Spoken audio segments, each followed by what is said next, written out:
यार दोस्तों आखिरकार पाकिस्तान सुपर लीग ਦਾ ਫਾਈਨਲ ਕੱਲ ਹੋਇਆ। ਇਸ ਫਾਈਨਲ ਦੇ ਵਿੱਚ ਮੁਲਤਾਨ ਸੁਲਤਾਨ ਨੂੰ ਹਾਰ ਦਾ ਸਾਹਮਣਾ ਕਰਨਾ ਹੀ ਪਿਆ।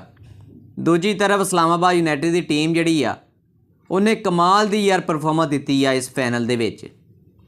ਬੜੀ ਜ਼ਬਰਦਸਤ ਪਰਫਾਰਮੈਂਸ ਇਸਲਾਮਾਬਾਦ ਯੂਨਾਈਟਿਡ ਨੇ ਦਿੱਤੀ ਹੈ ਜਿਹਦੀ ਵਜ੍ਹਾ ਤੋਂ ਇਸਲਾਮਾਬਾਦ ਯੂਨਾਈਟਿਡ ਦੀ ਟੀਮ ਨਾ ਇਹ ਮੈਚ ਜਿੱਤ ਸਕੀ ਆ। ਲੇਕਿਨ यार मुकाबला काफ़ी ज़्यादा सख्त सी।